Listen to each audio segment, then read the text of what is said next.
कल रात में मैंने वीडियो देखा था जो कि मेरे प्रिय भाई ने किया है और वीडियो से बहुत कुछ वो मेरे से सवाल जवाब करना चाहते हैं। तो पहली बात तो मैं ये बोलूँगी कि जब अपना साफ हो ना सब कुछ, तब दूसरे से ये सब क्वेश्चन पूछना चाहिए तो वो ज़्यादा शोभा देता है। लेकिन फिर भी चलो आपको बात करनी है तो बात कर लेते हैं। मैं अपनी भाभी को, पहली बात तो वो आपकी भाभी ही नहीं है, मेरी भी भाभी हैं और उनको घसीट के लाने की कोई ज़रूरत नहीं थी इन सब चीज़ों में। लेकिन आप लेके आ ही चुके हो तो आपसे एक बात बता दूँ, मैं उनसे उम्र में बहुत साल बड़ी हूँ, एक्सपीरियंस में भी बहुत साल बड़ी हूँ। वो मेरे को प्रणाम करती थी बट हमने उस चीज़ को कैंसिल किया कि नहीं आप प्रणाम मत करो भाभी, और मैं नॉर्मली उनसे हक करती थी। और जनरली ननद भाभी में जो होता है रिश्ता वो हमारे बीच में था।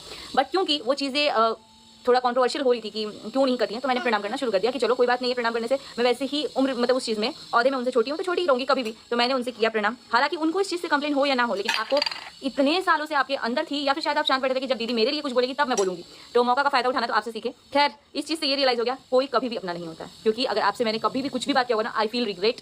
और दूसरी बात, आज ये भी कर्ज आपने उतार दिया बोल के कि आपके बुरे और अच्छे वक्त में मैं साथ था। वैसे तो सारे परिवार के लोग साथ थे, लेकिन आपने अपने आप को ज़्यादा क्रेडिट दिया है। तो आज जब आपने ये बात बोल ही दिया है तो वो कर्ज भी उतर गया कि आपने कभी मेरा साथ दिया था। और मैं ये चीज़ बताना ही नहीं चाहूँगी कि मैं आपके कहाँ पे साथ आई हूँ। रही बात आप बोल रहे हो घर हो गया, गाड़ी हो गया, बस हो गया, तो घर मेरा 1 साल पहले हुआ था। ये करना होता ना तो मैं 1 साल पहले करती, लेकिन तब भी मैं आपसे पर्सनली बात करती थी कि प्रिंस ये चीज़ें अच्छी नहीं है और तुम ये मत डाला करो। ये बात मैंने की है, अभी भी मैंने आपसे पर्सनली बात की है। और रही बात गाड़ी की, तो गाड़ी लिए भी मुझे ऑलमोस्ट मैंने अप्रैल में लिया है, मई जून जुलाई, तो अब 3 महीने पे मैंने अगर आपको कुछ पर्सनली बोला, वैसे भी कंप्लेन आपको है हमसे कि मैं इग्नोर क्यों, मेरे को तो नहीं थी। हालांकि मुझे ये चीज़ें बुरी लगती थी जो आप टारगेट करके मम्मी को वीडियो बनाते हो और उनको आप पोर्ट्रे कर रहे हो, क्योंकि सिंपली वो आपके ब्लॉग में थी तब तक ठीक था। जब आपके ब्लॉग में नहीं है तो आप उनके कॉम्पिटिटर और उनके अगेंस्ट खड़े हो चुके हो। तो कोई बात नहीं, आपको जो करना है आप करो। मैं तो सीधे साफ बात बोलूँगी कि ऐसा लग रहा है आपको ज़िंदगी में आगे मेरी कभी जरूरत नहीं पड़ेगी। आपने तो बस अभी गाड़ी लिया है और आपका पलटा है चीज़।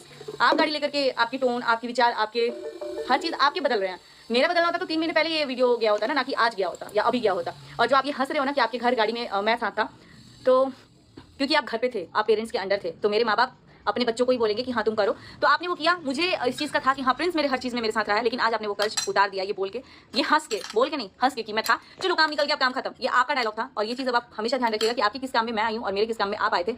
और मुझे नहीं पता था कि भाई बहन में भी ये काम वाला वो चीज़ होता है, लेकिन चलो आज आपने क्लियर कर दिया। तो अगली बार जब मुझे भी कोई चीज़ होगा तो मैं फूक के कदम रखूंगी। और दूसरी बात, भाभी से मेरा क्या फ़ायदा है? फ़ायदा तो है, मैं मानती हूँ फ़ायदा है, लेकिन फ़ायदा ये है कि अगर मेरी उनसे बात करने में, मेरी मम्मी से वो बात कर रही हैं, मेरे मम्मी से उनकी बॉन्डिंग हो रही है, जिस वजह से मनीषा भाभी आके मुझसे बात कर रही हैं, तो फ़ायदा है। ऑब्वियसली मुझे मायका घर जैसा लग रहा है। वरना आप लोगों को तो भाई अपने आप में ही मुझे ऐसा लग रहा है कि आपको वो प्राइम मिनिस्टर वाला ट्रीटमेंट चाहिए कि मेरे ही पीछे लोग घूमते रहे। तो आई एम सॉरी बॉस, मेरे से वो नहीं हो पाएगा। और आपको बहुत अच्छे से पता है कि मैं कभी चीज़ों को इतना घुमा नहीं पाती हूँ जितना आप एक्सपेक्ट करते हो, लेकिन मैं डायरेक्टली आप ऑन फेस बोल रही हूँ।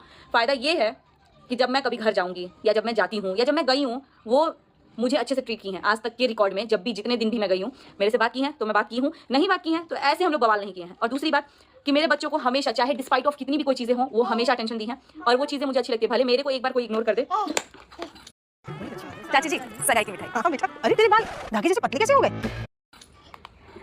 भले मुझे एक बार होता है, बच्चों को जो पूछता है उसी को इंसान भी पूछता है। तो मेरे लिए मनीषा भाभी और मेरे भैया जो प्यार करते हैं वो कभी भी एक था और है और रहेगा। और रही बात जिस फायदे की आप बात कर रहे हो, मतलब मुझे क्या फायदा है भाई? अरे यार, हर कोई फायदे के लिए अपने भाई भाभी से नहीं बात करता। अभी तक मुझे तुमसे क्या फायदा था कि मैं इतने दिन से तुमसे बात कर रही थी या रंजना से बात कर रही थी? रंजना को क्या फायदा था कि अब तक वो सबसे बात कर रही थी? ये बात मैं बोल दूं, फायदा तुम करने के लिए गए थे अंबाला, मैं नहीं गई थी।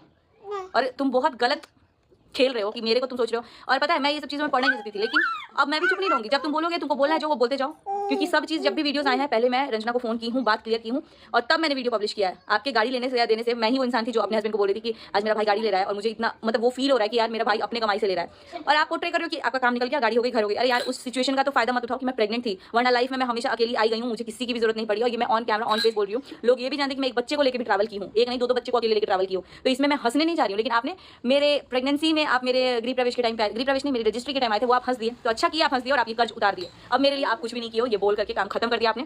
और अभी तक मेरे को जो था ना कि यार प्रिंस मेरे साथ दिया, मेरे साथ दिया, वो चीज़ का मैं ग्रेटिट्यूड रखती थी, लेकिन अब नहीं, अब खत्म। और मतलब आपको अगर ये चीज़ें प्रॉब्लम लगी थी मेरी वीडियो डालने से, तो आपको उसी दिन डालना चाहिए था वीडियो। आप तो बर्थडे आराम से सेलिब्रेट कर रहे हो, 2 दिन आप अपना आराम से काट लिए। जब आप कंटेंट की कमी हो गई तब आप आ रहे हो बोलने कि दीदी ने वीडियो डाला था। वीडियो ही मैं डाली थी जिससे मैं आपका वीडियो बनाया था। मुझे पता होता ना अगर लिटरली कि इतना सब कुछ, मैं फ़ोन ही नहीं उठाती तुम्हारा, सच बोल रही हूँ। क्योंकि जो चीज़ें तुमने अभी पीठ पीछे भी बोली है ना, मेरे को बोलने पर मजबूर मत करो बस।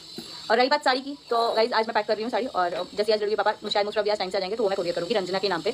और मैंने मम्मी को बोल दिया कि मैं रंजना के नाम से करने वाली हूँ। मम्मी ने मेरे को बोला कि अरे हो गया जो हो गया सो हो गया, तुम लोग ये सब मत करो। लेकिन मुझे जिस चीज़ पे कला हो जाता है वो चीज़ रखना पसंद नहीं है, चाहे वो वस्त्र ही क्यों ना हो। साड़ियाँ मेरे पास बहुत सारी हैं। और हाँ, मेरे लिए जो साड़ी आई है वो मम्मी मेरे को दे देंगी। मुझे सेलेक्ट करने की जरूरत ही नहीं है कि हाँ मुझे ये चाहिए वो चाहिए, क्या चाहिए क्या नहीं चाहिए। तो साड़ी मैं रंजना के नाम से आज कोरियर करूँगी और उनको ही मुबारक हो ये साड़ी, जिस पे 4 ब्लॉग बन गया कि फेरा फेरी हो गया, हेरा फेरी हो गया, जो भी हो गया। तो आप रखो भाई साड़ी, पहनो आप और आपको मुबारक हो। और इसके बाद से मैं ना अब वीडियो डालने वाली हूँ इन सब चीज़ों से रिलेटेड, और ना मैं अनटिल अनलेस मुझे पोक ना किया जाए, और ना ही मैं कॉल पे अब कुछ करने वाली हूँ, क्योंकि बहुत कॉल करके मैंने खुद से बड़े होकर के भी कॉल किया और बात को क्लियर कर लिया। लेकिन खैर कोई बात नहीं है, बस इतना मेरे को बोलना था। और बस आप अपनी लाइफ को अच्छे से खुश रहो, जियो, और जो भी करना है करो। इतनी सी बात आपने अपने ब्लॉग में दिखाया है कि हमें इग्नोर किया गया है, उल्टा आप इग्नोर कर रहे हो, और अभी आपको प्रॉब्लम हो रहा है कि क्या हमने इग्नोर किया। अरे भाई, जब इग्नोर किसी ने किसी को नहीं किया तो आप ये ब्लॉग ही क्यों डाल रहे हो, पिन ही क्यों कर रहे हो? आप तो अपने ब्लॉग में फोकस ही सिर्फ अपनी वाइफ को कर रहे हो, फिर आप कहाँ से सोच रहे हो कि दूसरा कोई आ जाएगा? आप तो सीधे मुंह पे बोल देते हो तुम हटो भाई। बहुत जल्दी मिलते हैं नेक्स्ट ब्लॉग में कुछ पॉजिटिविटी के साथ, बिकॉज मुझे ये सब चीज़ें इतनी नेगेटिव लग रही है ना, मुझे ये बात ही नहीं करना है और अब मुझे कुछ समझाना नहीं। आई होप कि मेरा फायदा और नुकसान आपको क्लियर हो चुका होगा, और इसके बाद से सवाल जवाब करना बंद कर दीजिए, वरना कीजिएगा तो जवाब मिलेगा, और जवाब आप ही सुनिए।